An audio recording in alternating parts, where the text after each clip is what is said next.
740 no se solidariza necesariamente con las expresiones del siguiente programa. WIAC 740 presenta Delvis Grisel y compañía.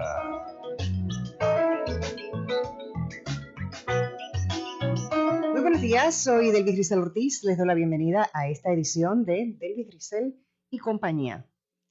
Son muchos los temas que nos ocupan en estos días. Hemos estado trabajando intensamente con todos ellos y hoy vamos a regresar a uno que nos parece muy importante que le demos seguimiento y que tratemos de seguir aprendiendo y entendiendo las dimensiones que van a ocupar en nuestras vidas este caso. Y es el caso del calentamiento global. Ustedes saben que hace aproximadamente 2 semanas, ya no sé, ni he perdido la noción del tiempo, ya no sé ni cuándo, pero más o menos hace 2 o 3 semanas salió el informe sobre el asunto del calentamiento global.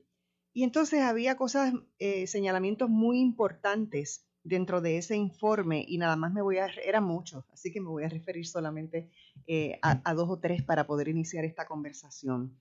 La temperatura media mundial fue 1,09 centígrados más alta entre 2011 y 2020 que entre 1850 y 1900. Los últimos 5 años fueron los más calurosos registrados desde 1850.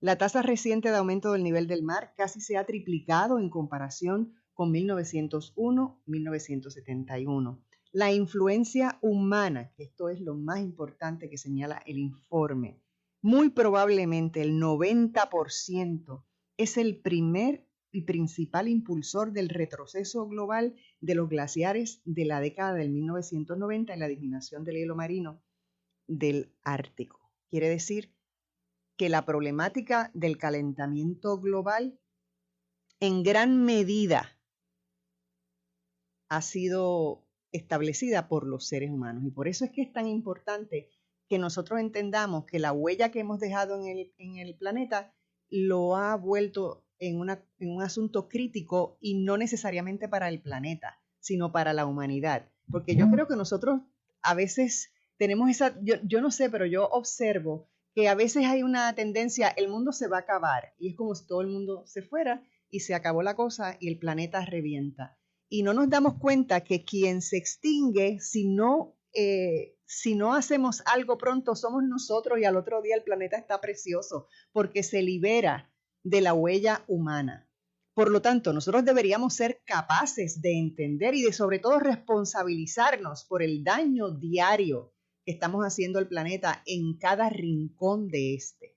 Nosotros aquí en Puerto Rico sufrimos ya muchísimas consecuencias de ese cambio climático y no veo que nos demos demasiada cuenta ni que conversemos demasiado del asunto. Así que me pareció fundamental seguir hablando sobre cambio climático porque ya lo habíamos tocado un poquito cuando salió el informe y aquí tengo 2 personas con quienes vamos a hablar de este tema hoy. Esta conversación será hoy con Ernesto Díaz, que es un científico marino, coordinador de los consejos de cambio climático de Puerto Rico, y con el profesor y economista Gerardo González Núñez de la Universidad Interamericana, a quienes les doy la más cordial bienvenida. Gracias por estar aquí. Muchas gracias. Muchas gracias por la invitación. Qué bueno que están aquí. Hablemos inicialmente de Puerto Rico. ¿Qué está pasando aquí con el cambio climático? Bueno, al igual que el resto del mundo, tenemos una gran preocupación por lo que estamos enfrentando. El aumento en la temperatura media global es de gran preocupación porque cambia la forma como los diferentes sistemas naturales y socioecológicos funcionan. Es decir, que ciertamente Puerto Rico no es una excepción. Estamos enfrentando olas de calor, inundaciones, sequías, el aumento del nivel del mar, y vemos que 60% de las 1.225 playas de Puerto Rico enfrentan algún nivel de erosión moderada a grave. Muchas señales de lo que es. Y por supuesto, huracanes más intensos. Vivimos María, pasó Irma, y esa es la nueva norma. Y eso es difícil de manejar, muy difícil de manejar. Gerardo, ¿qué tienes que comentar? No, yo ciertamente, este informe que tú mencionaste, ¿no?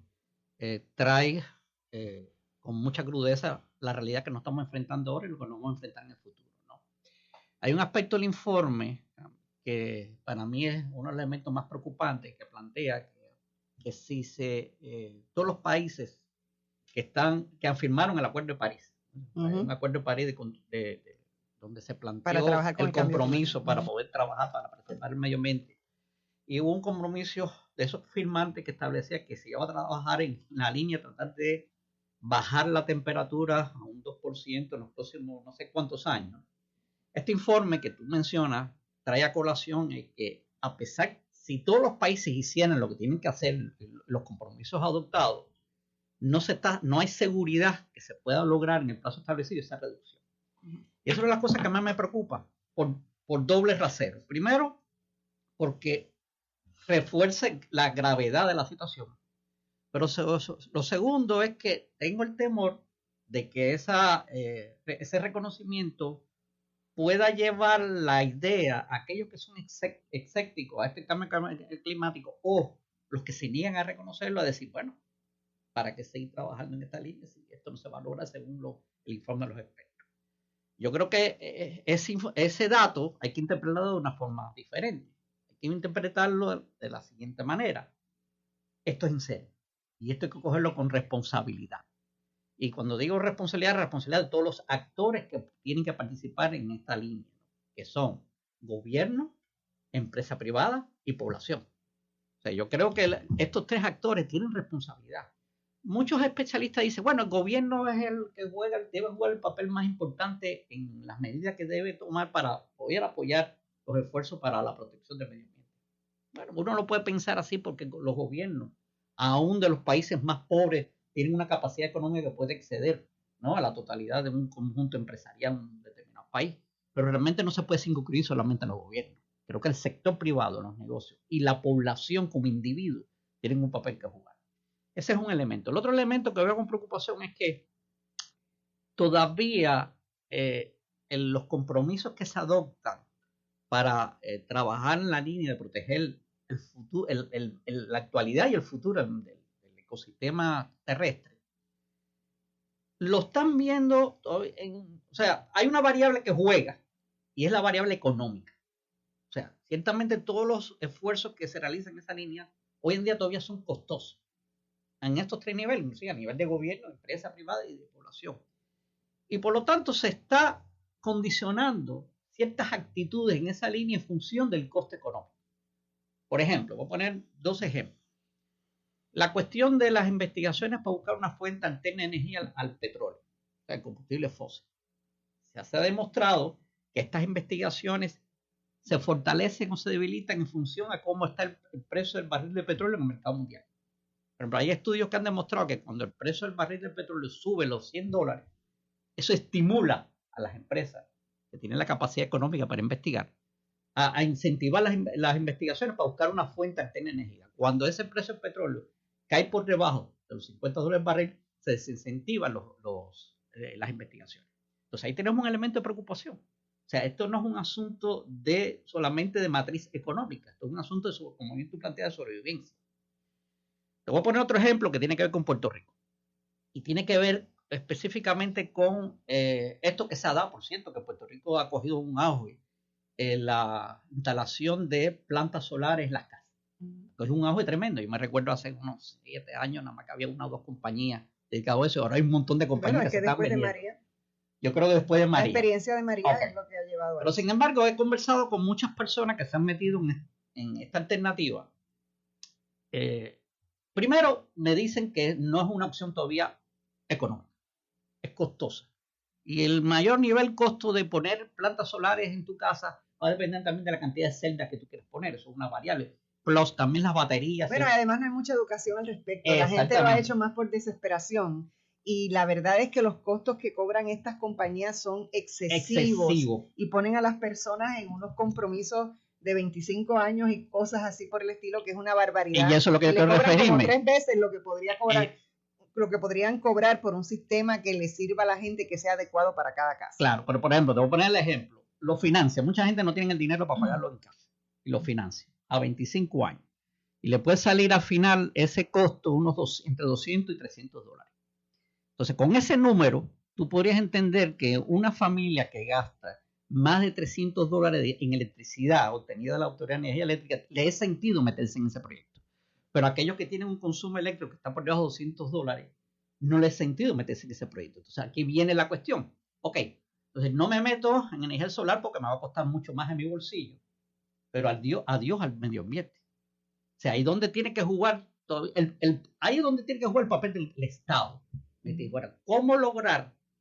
Primero, tratar de lograr de una forma que esos precios se equiparen, ¿no?, a una realidad económica. Y segundo, si no se logra que el mercado acepte unos precios más razonables, ¿con qué medidas económicas o administrativas yo debo adoptar para por lo menos subsidiar ese consumo que debe ser masivo, más allá de la matriz económica? Pues vamos a ver qué tiene que decir este señor, que es coordinador de los consejos de cambio climático de Puerto Rico, sobre esto que acabas de plantear. No, sí, ciertamente el elemento de reducción de gases invernaderos, Puerto Rico realmente no es el responsable del cambio climático global. Somos 3.3 millones de habitantes y en un mundo que se aproxima a los 8 billones de habitantes. Tenemos una situación que los grandes emisores de gases invernaderos, Rusia, China, Estados Unidos, la India, por ejemplo, no han hecho lo suficiente para reducir esa concentración de dióxido de carbono atmosférico, y en las islas pequeñas, se llaman los Small Island Development States, somos los primeros que sufrimos estos embates.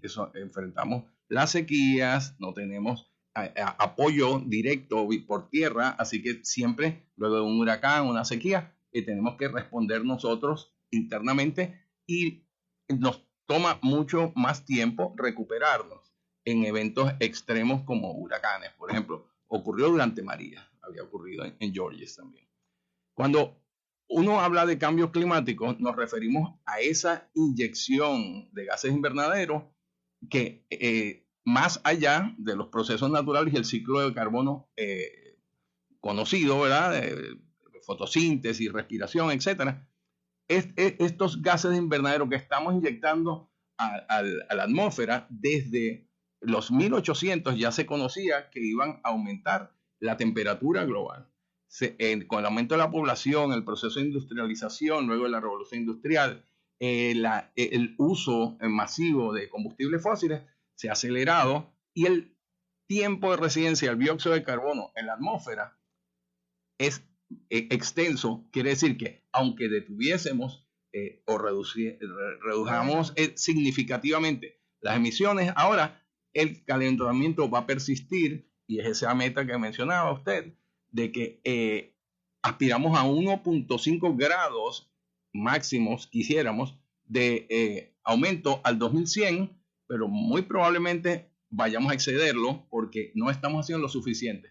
En Puerto Rico, 3% de la energía se genera a partir de fuentes renovables, solares, muy poco viento y otras fuentes alternas. Es decir, que 97% lo generamos a partir de combustibles fósiles. Para que Puerto Rico tenga una ética y moralmente fuerza, una voz fuerte, al igual que las pequeñas islas, para exigir que los grandes emisores de dióxido de carbono y gases invernaderos bajen su producción, tenemos que entonces empezar por casa. Y eso se está haciendo. Justamente ayer yo me encontraba con la Asociación de Productores de Energía Solar y Almacenamiento, y es un movimiento dinámico, le está yendo muy bien desde el punto de vista económico, ha subido exponencialmente, ¿verdad? Y ahora cada vez hay más compañías. Sí, definitivamente. Pero al principio eran 2 o 3, pero ahora eso es todos los días hay una nueva. Ayer había muchísimas. Sí, y definitivamente es una alternativa, pero ustedes mencionaron algo muy importante. Sí tiene el costo, ¿verdad? Alrededor de 200 o 250 dólares mensuales para quien rente el equipo, pero te da tranquilidad que luego de un huracán, yo estuve 34 días sin luz y yo fui afortunado porque sé de gente que estuvo 5, 6 y hasta 8 meses. Yo estuve 5 meses. Entonces, esa variable... Alguien estuvo 1 año o más. Hay que incorporarla a la toma de decisiones, ¿verdad? En términos de esa ecuación. ¿Qué representa para mí estar tranquilos luego de un huracán que sabemos que debido al aumento de la temperatura oceánica, el tipo de huracán que vamos a estar enfrentando más a futuro va a ser categorías 4 y 5, similares a María. Tengo que pausar. Continuamos de inmediato. Adelante, Nushka.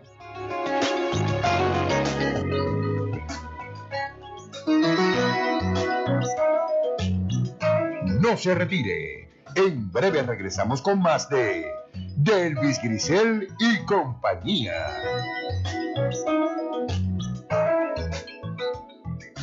A los 16 morí en un accidente de auto. A los 54 me convertí en abuelo. A los 31 fundé mi propio negocio.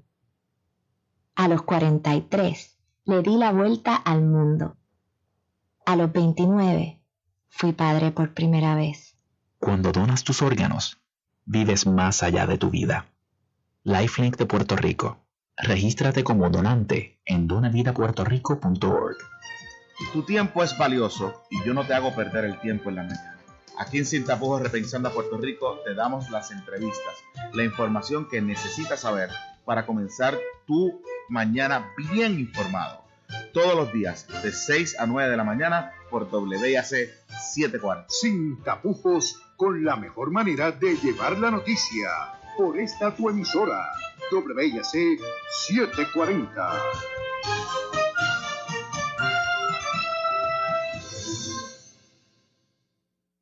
¿Quién tiene el plan de acción en tu familia?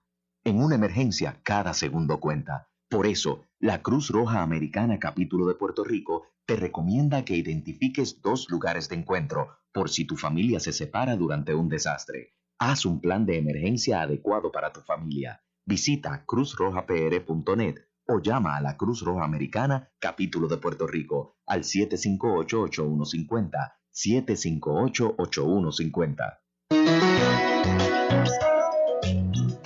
Y ahora regresamos con más de Delvis Grisel y compañía. Estamos de regreso en Delvis Grisel y compañía y continúo conversando con Ernesto Díaz y con Gerardo González Núñez sobre el tema del cambio climático. Yo pienso que todavía no hay una conciencia masiva sobre la importancia de proteger el medio ambiente para las futuras generaciones. Mucha gente dice, bueno, yo vivo el presente eso no va a ocurrir dentro de 2 o 3 años. Esta cuestión de la subida del nivel de mar, por ejemplo, si yo vivo al lado de la costa no me va a afectar todavía. ¿No? Entonces, viven esa noción de vivo el presente y no me importa el futuro. No, peor que eso, Gerardo, perdón que te interrumpa. Son movidos por una mentalidad individualista con la que hay que acabar. La situación en la que el planeta se encuentra tiene que abandonar el individualismo. Y cortoplacista. Ahora, yo sigo vuelvo sobre el punto de la variable económica. Aún aquellos que tienen cierta conciencia y quieren involucrarse realmente en acciones reales para apoyar este esfuerzo de proteger el medio ambiente, se tropiezan con esta situación, ¿no? O sea, cualquier opción que yo aplique me va a costar mi bolsillo, va a ser muy fuerte, ¿no? Y eso es el punto donde yo creo que tanto los gobiernos como los sectores privados con poder económico tienen que involucrarse con más decididamente. Porque ciertamente no hay un combustible alterno al petróleo y al carbón que sea universal. Yo creo que no lo va a haber. O sea, las soluciones, por ejemplo, en la generación de energía eléctrica más bien va a estar diseminada, diversificada en diversas fuentes. Un poco la energía eólica, los vientos, un poco la energía solar. El mar es una gran fuente de energía. Es decir, pero todos esos esfuerzos, todo ese desarrollo tecnológico para convertir esas fuentes en energía son costosos todavía.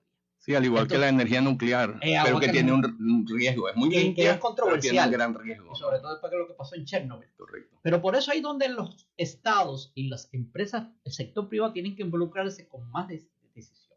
Yo, por ejemplo, algo que yo cuestiono, este proyecto de llevar turistas al espacio, es un proyecto que desarrolló Branson, el dueño de la corporación Virgin, y Bezos, ¿no? Okay. Muy interesante, ¿no? Tratar de llevar gente al espacio. y sobre todo no es al espacio, creo que es al límite entre el espacio y lo que no es el espacio. Un paseíto de 4 minutos. Un paseíto de 4 minutos. Ok, se han gastado, por ejemplo, conozco el dato del proyecto de Branson, de Virgin, ¿no? Le costó desarrollar el proceso $1 billón. O sea, ¿cuánta gente va a beneficiar ese proyecto? ¿Cuánta gente? ¿Por qué en vez de dedicar ese dinero para desarrollar ese proyecto no se dirigió a buscar fuentes alternas de energía o proyectos que ayuden a involucrar más a la población en opciones que permitan... porque no le interesa, Gerardo. No le interesa. Porque es el individualismo que acabo de mencionar. Y lo mismo pasa, por ejemplo, en el campo armamentista, por ejemplo. A pesar de que ya el campo socialista se cayó, ya no hay esos enemigos grandes, ¿no? Estamos en una época de donde los enemigos son los pequeños enemigos. Una vez fue Al Qaeda, ahora son los talibanes, etcétera, ¿no? Se siguen desarrollando medios de combate altamente costosos. Y voy a poner un ejemplo, ¿no? El bombardero B-2, llamado bombardero invisible, ¿no? Invisible a los radares. Cada unidad de eso cuesta unos 1.4 billones de dólares. Un avioncito eso. Yo digo, bueno, con ese dinero, ¿cuántos hogares se pueden subsidiar para que puedan incorporar paneles solares, para poner un ejemplo, que ayuda a mitigar el uso de combustibles fósiles, ¿no? O sea, estas son las cosas que todavía los gobiernos, y es un problema de prioridad, los gobiernos, los estados no establecen claramente por eso. Eso es cierto, ¿no? Y otra cosa que me hace pensar lo que ustedes conversan es el diseño, no tan solo la fuente que se va a utilizar, pero entonces eso tendría que ir a cambiar el diseño de los edificios. Por ejemplo, vamos a Puerto Rico. Yo estudié en la escuela pública en muchas décadas atrás, en las que los salones no tenían acondicionadores de aire. ¿Pero por qué no tenían acondicionadores de aire? Porque las escuelas estaban diseñadas de forma tal que había ventilación cruzada. Nosotros vivimos en un país tropical. Entonces, ¿por qué empezamos a diseñar cosas cerradas que dependan de acondicionadores de aire todo el tiempo? Así que tendríamos que ir un poco. ¿Qué piensas? Sí, son asuntos de moda, de confort, la climatización de los espacios interiores, igual que en los carros. Pues las aspiraciones individuales, la economía es una ciencia de elección. ¿Qué hago con mi dinero? ¿Dónde lo invierto? Es decir que pues se fue masificando. Pero mi pregunta es si eso sería en este momento un punto a tocar.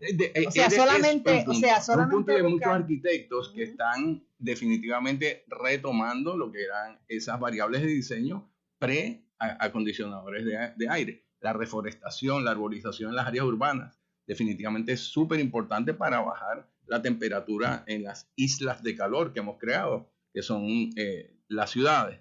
El asunto del cambio climático lo conocemos desde hace siglos.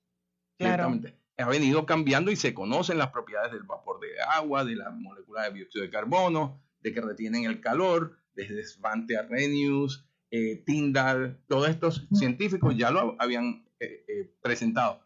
Es decir, convertir ciencia en política pública.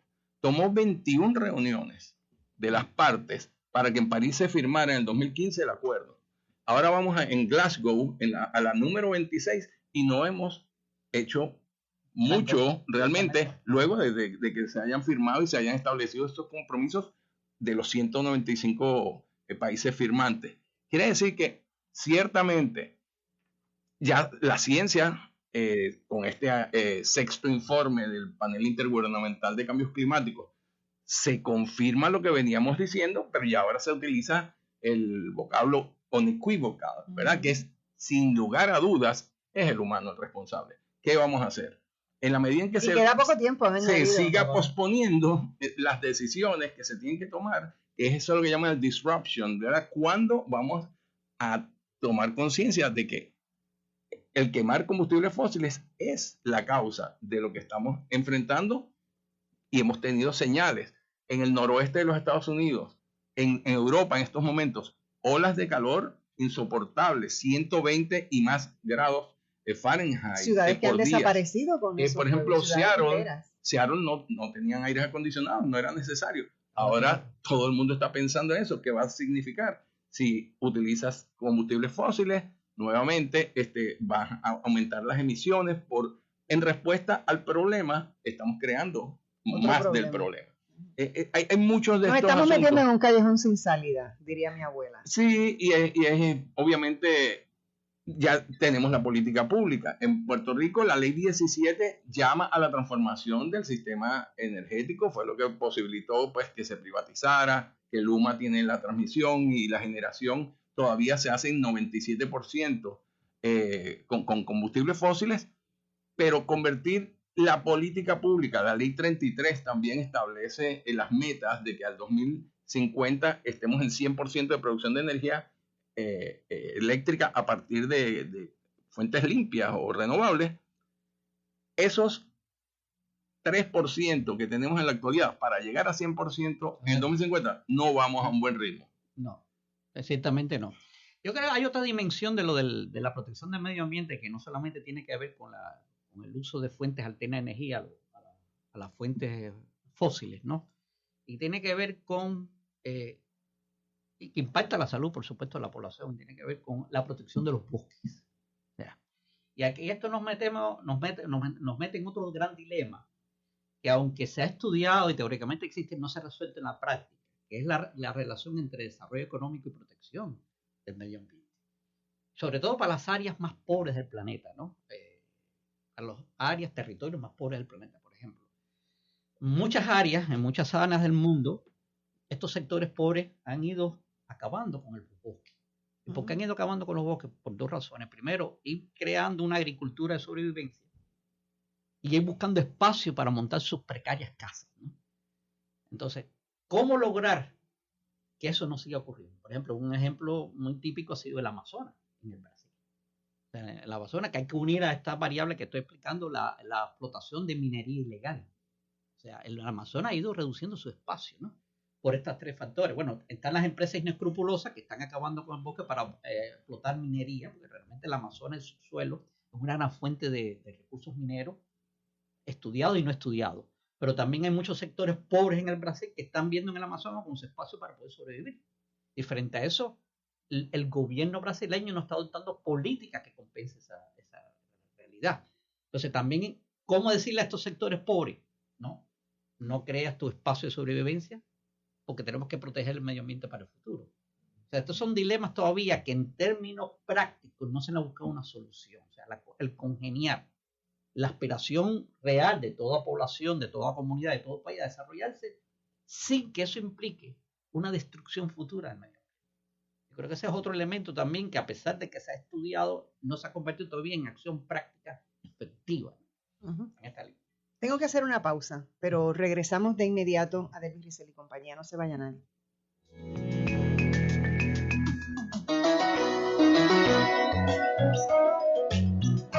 No se retire. En breve regresamos con más de Delvis Grisel y compañía.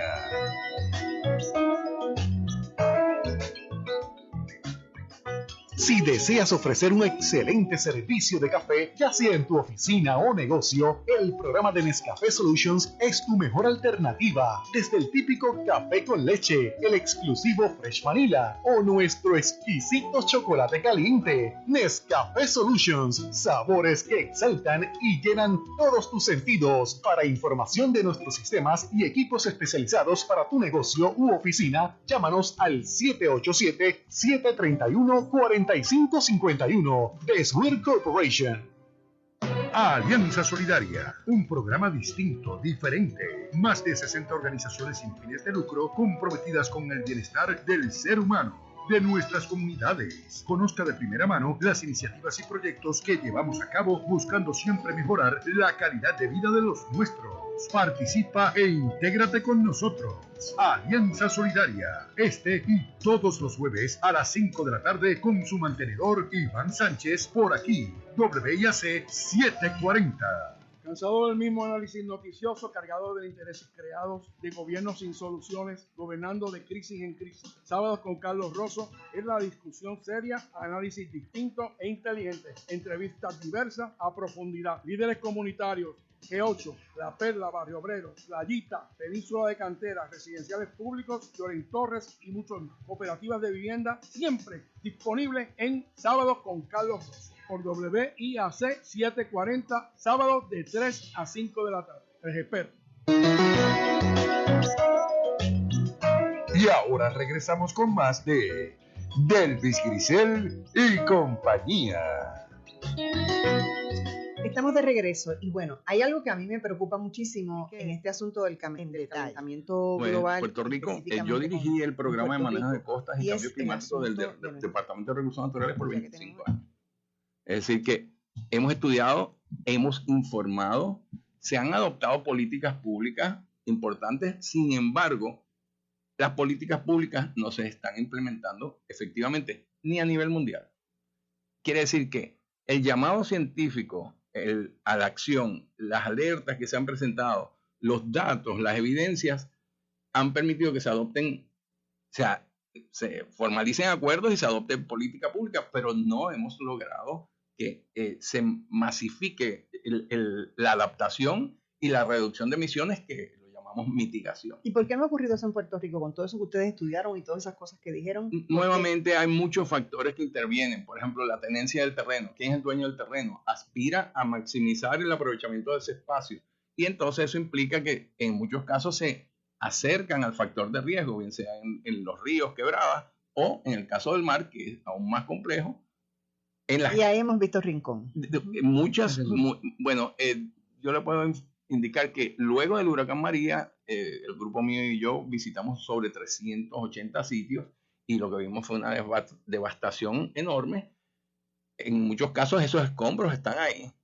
En otros casos reconstruyeron bajo las mismas condiciones en el mismo lugar. Quiere decir que se hicieron vulnerables. Algo que me preocupa de los fondos de recuperación que administra el COR3, fondos de FEMA y fondos de CDBG, DR y MIT, esos programas son cerca de 70 billones de dólares que están disponibles para la recuperación de Puerto Rico. Se han utilizado únicamente 30% de esos fondos, o se han desembolsado, no se han utilizado completamente. Es decir, que tenemos 70% disponibles para desarrollar resiliencia, estructuras resilientes, infraestructura crítica resiliente. Pero si cumplimos solo con las reglamentaciones, zonificación y los códigos de construcción actuales, realmente estamos construyendo de la misma manera que lo hicimos previo a María, que sabemos a dónde nos llevó. El sistema energético frágil falló, tuvimos 100% de pérdida de electricidad, todo el mundo estuvo sin luz y ya hablamos de por cuánto tiempo, cuán resiliente es el sistema. Pues supimos que tomó meses, en algunos casos hasta un año, para recuperarse. Quiere decir que si construimos, reconstruimos de la misma manera que lo hicimos anteriormente, estamos igualmente vulnerables y sabemos por la acumulación de calor en los océanos que, el nivel del mar está aumentando, no solo por deshielo de los glaciares y el hielo sobre tierra. Bueno, que los hielos se producen precisamente por el calentamiento. Sí, no solo eso, ¿no? Sino que la expansión de la molécula de agua, en la medida que tiene más calor acumulado del océano, la molécula de agua, que tiene un ángulo de 120 grados, se expande y eso eleva también el nivel del mar. Quiere decir que mareas, oleaje y marejadas ciclónicas asociadas a los huracanes van a estar operando sobre un nuevo nivel con mayor capacidad de hacer daño, más tierra adentro.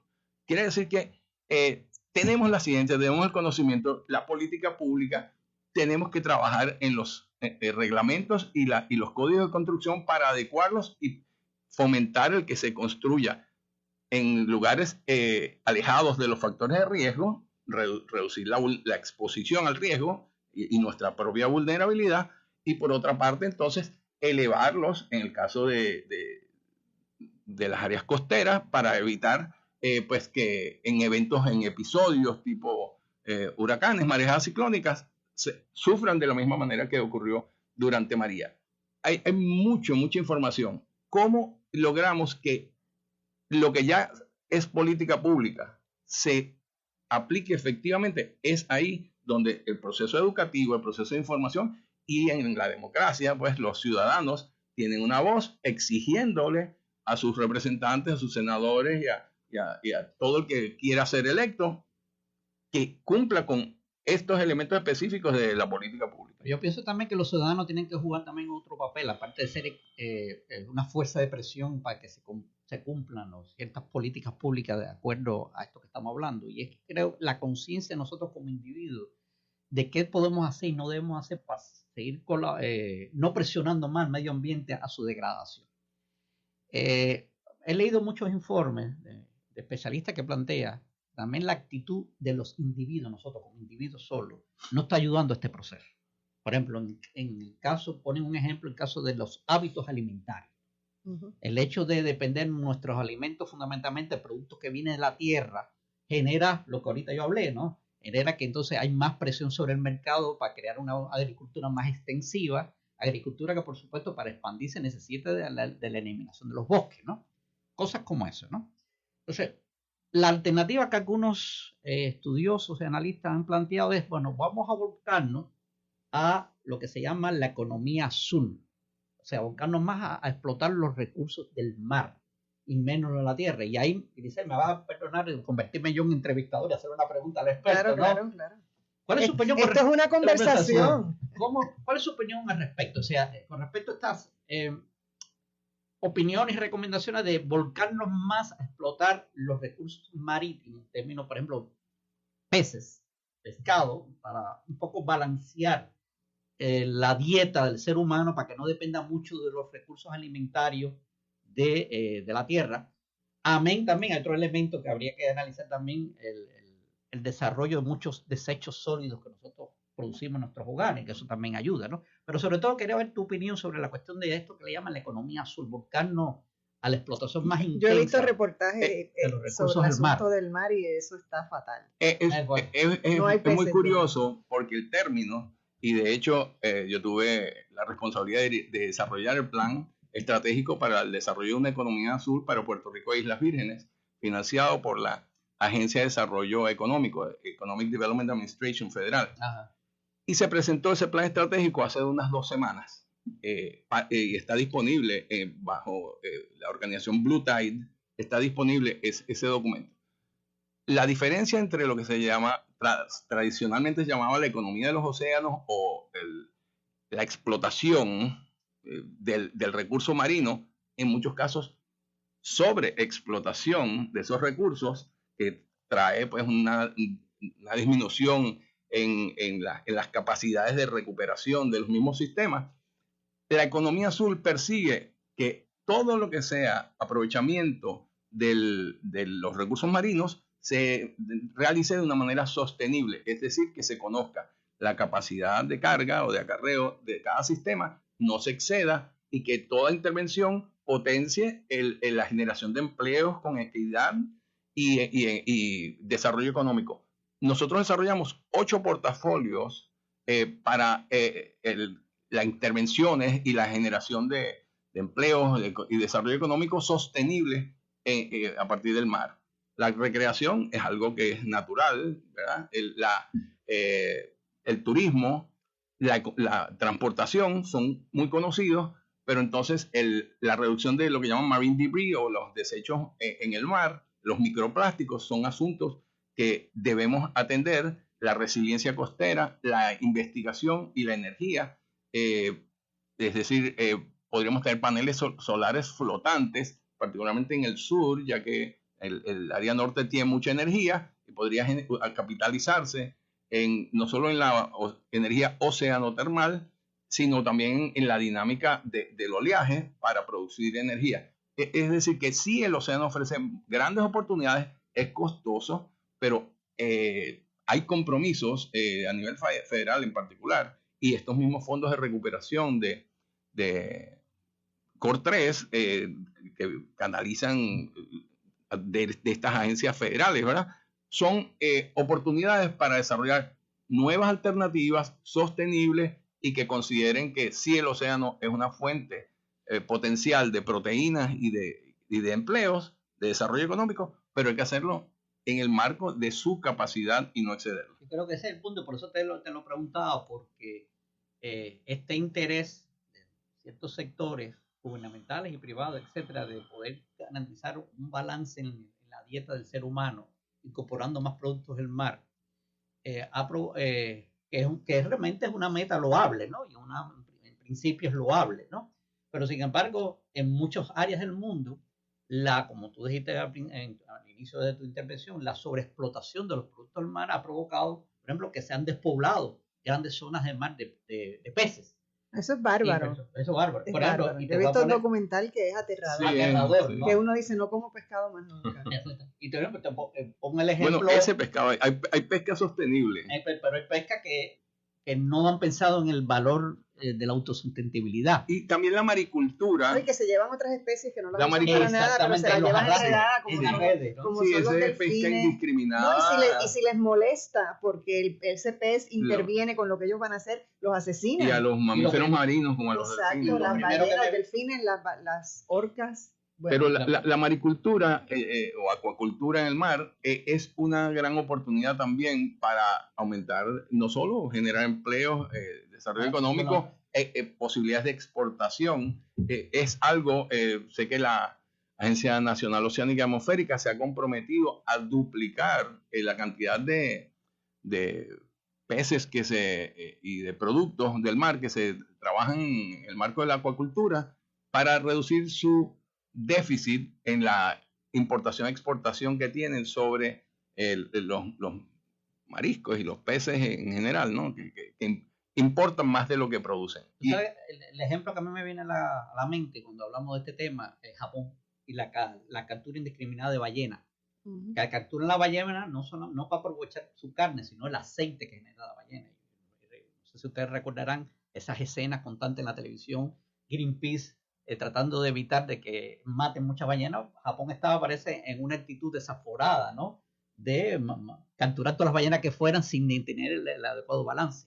Hay que reconocer que ya en los últimos años ese hecho no es noticia. No sé si Japón ya se disciplinó, ¿no? En esa área, ¿no? Pero realmente ya no hay noticia de esa pesca indiscriminada del cetáceo, ¿no? Bueno, nosotros no la conocemos. O quizá los medios de prensa no le ha interesado seguir reflejando eso, ¿no?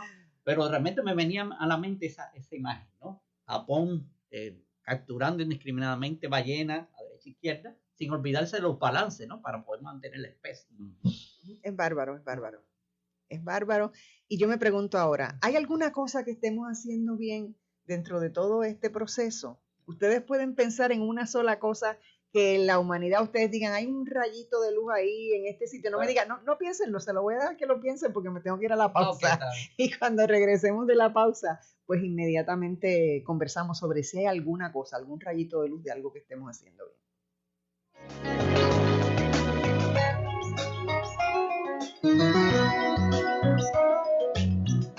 No se retire. En breve regresamos con más de Delvis Grisel y compañía.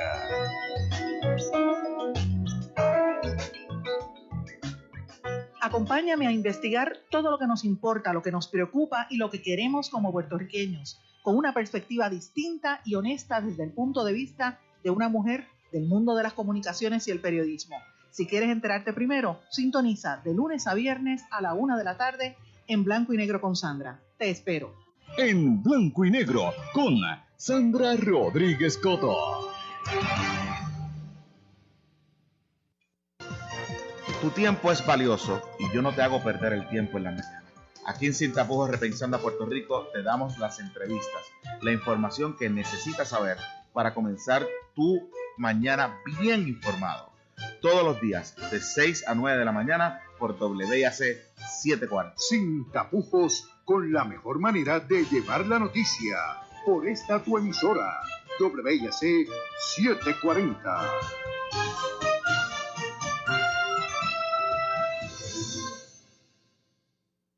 El show de la mañana con Guillermo Río Sánchez. La mejor manera de comenzar tu día. Música, noticias, deportes, farándula, tránsito y más. De lunes a viernes de 9 a 10 de la mañana. El show de la mañana, un programa variado y ameno con la animación del inigualable Guillermo Río Sánchez. Por WIAC 740. Y ahora regresamos con más de Delvis Grisel y compañía. Estamos de regreso. De irnos a la pausa, yo pienso que sea algo positivo, ¿no? Y el primer elemento positivo que tenemos que reconocer que se ha ganado un poco más de conciencia de la que había hace 50 años, es una realidad. Por lo menos ahora se habla del tema. Y no solamente No, se habla del esfuerzo, tema, y se hace esfuerzo, ¿no? Algunos gobiernos están haciendo esfuerzo, algunos sectores privados están haciendo su esfuerzo, algunas sectores de la población están haciendo su esfuerzo. Lo que la realidad, y hay que reconocer que el esfuerzo no es suficiente. Yo creo que ahí está el problema. No es suficiente.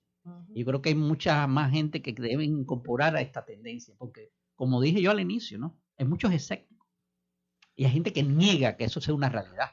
Bueno, fíjate, usted es economista. Desde el punto de vista de la toma de decisiones, yo creo que el elemento económico, todos deberíamos aspirar a tener lo que se llama un triple bottom line, ¿verdad? En las cuentas, que tenga, que provea oportunidades económicas, muy bien, pero que considere los servicios, los beneficios económicos, ambientales y sociales. En eso reside lo que es el desarrollo sostenible. Cuando se toman decisiones exclusivamente mirando lo económico, lo social y lo ambiental pasa a un segundo plano y la mayoría de las decisiones a nivel global se están tomando bajo esa óptica. Entonces, al no entender que sí son importantes, yo no digo que no entiendan que es importante tomar estas decisiones oportunas y dejar, no de lado, pero con menos peso en su toma de decisiones, el factor ambiental y social. Esa decisión económica nos está llevando por el camino que estamos enfrentando, que es el de un cambio climático acelerado y pérdida de recursos porque se están excediendo los niveles, las capacidades de su aprovechamiento sostenible. Cuando uno tiene un panorama como el que estamos presentando y como el que presenta el IPCC en su 6º informe, ya el llamado no es que se reconozca la importancia de estos asuntos, sino la urgencia. Es urgente que actuemos ahora para poder tener un ritmo de aumento de la temperatura al cual el humano se pueda adaptar. Por eso yo decía al inicio del programa que para poderle bajarle un poco el peso al factor económico en estas decisiones, aquí tienen que actuar, en primer lugar, los estados, los gobiernos. Tienen capacidad para hacerlo. Y segundo, el sector privado. Hay empresas, sobre todo transnacionales, que tienen capacidad económica para apoyar también este esfuerzo, por lo menos intervenir para que el factor económico, las variables de toma de decisiones en este ámbito, bajen un poco de peso. Y por lo menos, si no se equilibra, por lo menos se acerque al factor decisional que tiene que ver con lo social y el medio ambiente. Definitivamente. Para eso hay que tener una conciencia enorme. Y yo creo que un poco, conciencia y voluntad. Son dos factores que son importantísimos dentro de esto y que parece que nos faltan muy a menudo, ¿no? Absolutamente, sí. La voluntad es lo que yo creo que ha limitado el que políticas públicas ya adoptadas, como por ejemplo la Ley 33 sobre cambio climático, Puerto Rico se establece unas metas importantes y unos paradigmas de acercarnos a la sostenibilidad en materia climática, pero la ejecución exige esa voluntad en los diferentes actores. Porque si no, la ley está allí engavetada. Qué mona, la ley es muy linda, pero no hay forma de implantarla. Yo pienso que esto es un esfuerzo constante, como se dice en el viejo argot popular, de machacar esto todos los días. Yo creo, y es un factor tenemos que machucar la gente, las comunidades, para que los líderes a nivel local, regional, nacional, mantengan su conciencia y esa conciencia se traduzca en políticas públicas en esa línea, ¿no? Por ejemplo, ahorita nosotros estamos hablando fuera del micrófono, cuando estamos en las pausas, ¿no? Como este informe que tú mencionaste al inicio de este programa como introducción al mismo, yo lo vi que pasó sin pena de gloria en los medios de comunicación. Claro, cayó un momento que había otras noticias, no fuertes. No, y se habló con fuerza en los primeros días, sí, pero después se diluyó, pero sobre todo no vi reacciones, por lo menos me equivoco, a lo mejor la hubo, no, yo no la capté, no la vi, de gobiernos pronunciando sobre eso. No vi líderes gubernamentales, líderes políticos internacionales que hablaran de esto. Pues, esto está serio, está feo, vamos a adoptar nuevas políticas, etcétera, etcétera. No vi esa reacción, más allá de las noticias, de los medios. Bueno, y hay algunos países que yo creo que sí que han hecho declaraciones en términos de cómo van a quitar las emisiones, del asunto de los autos eléctricos. de a qué tiempo, por ejemplo, Biden ha hecho expresiones de en qué momento debe haber un % mayor de carros eléctricos. Claro, pero Biden siempre lo incorporó en su campaña electoral, ¿no? Pero el informe se llegó... Pero me refiero detrás del informe. La reunión 26 del concierto de naciones que firmaron ese acuerdo de París se va a dar en Glasgow en noviembre. No.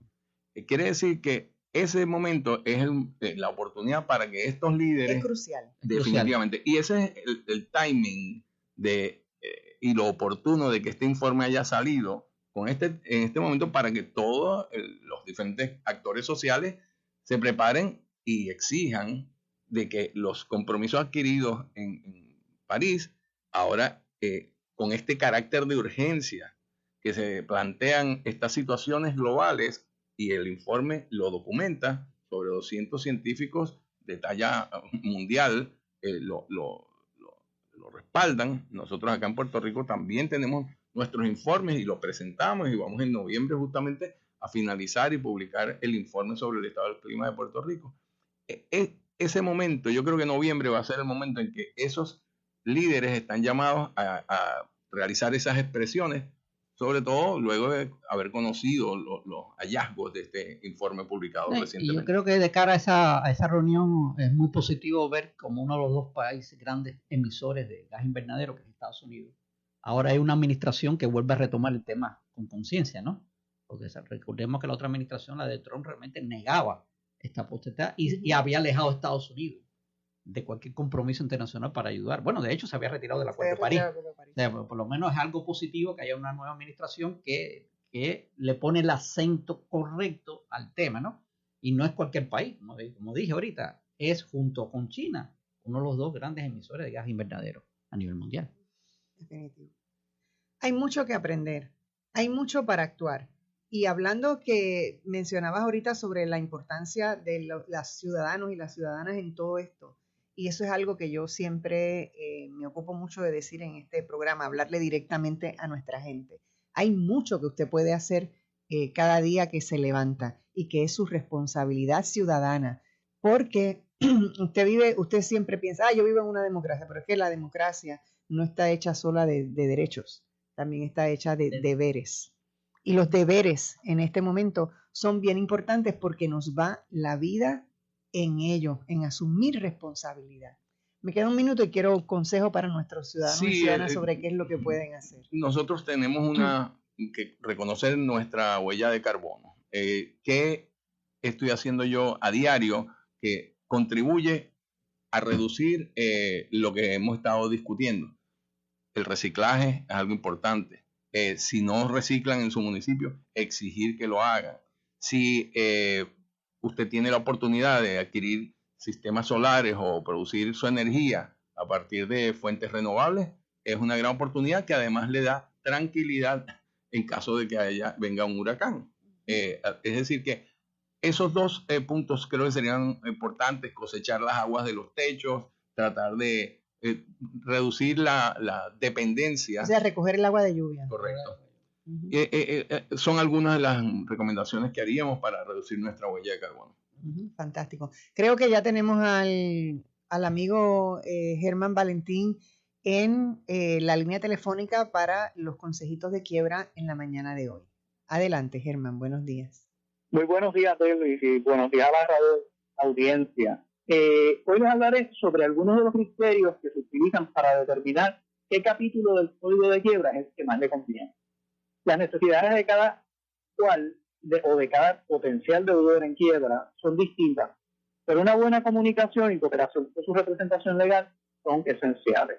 El primer criterio que se toma en consideración son las deudas que tiene, prestando especial atención a la cantidad, puesto que para algunos capítulos hay un tope de deuda. El otro criterio importante es la naturaleza de las deudas, es decir, si están garantizadas con alguna propiedad, si no lo están, si surgen de un contrato de arrendamiento, si es un préstamo de estudiante, si son por concepto de impuestos y de qué tipo de impuestos es que procede esa deuda. Otro criterio tiene que ver con los activos y propiedades que posee. Aquí entran todas sus propiedades, como son casas, apartamentos, solares, carros, muebles, piezas de arte, cuentas por cobrar, herencias, cuentas de banco, cuentas IRA, planes de retiro, etcétera. Es importante recalcar que si bien hay que declarar todas las propiedades o activos, de igual manera la ley le ofrece unas extensiones para proteger determinados tipos de propiedad, como puede ser su vivienda, el carro, muebles, etcétera. Un criterio que también se toma en consideración es lo que usted quiere hacer, obviamente dentro de los parámetros que establece la ley. Un ejemplo de eso puede ser la entrega de un vehículo, poner al día unos atrasos en una hipoteca, rechazar un contrato de arrendamiento, etcétera. Y por último, un criterio que se toma en consideración es si usted dispone de ingresos que le permita hacer un plan de pagos para que sus acreedores reciban algo de lo que se le adeuda y para mantener ciertos pagos corrientes o poner al día unos atrasos. Para orientación sobre este tema y cualquier asunto relacionado con la ley de quiebra, se puede comunicar conmigo al 787-403-1270. La orientación es gratis y recuerde que la decisión de vivir libre de deudas está en sus manos. Gracias y será hasta la próxima. Muchísimas gracias, Germán, por estar con nosotros una vez más en esos importantes consejitos de quiebra. Bueno, yo quiero agradecerles a ustedes, porque ya estamos en el final, que hayan estado conmigo en este importantísimo programa sobre cambio climático y definitivamente tenemos todos que cobrar conciencia porque es un problema de todos. No es que aquel se va a salvar y el otro no, y aquel porque tiene mayores recursos va a escapar al cambio climático y su problemática. No, no hay nada que usted pueda hacer mañana si no hace algo hoy. ¿Estoy en lo correcto? Totalmente. Así que estoy más que agradecida de que ustedes me hayan acompañado en la mañana de hoy. Bueno, amigos, eso es todo en Delvis Grisel y compañía. Que tengan ustedes un maravilloso día y sobre todo lleno de mucha paz. Hasta mañana.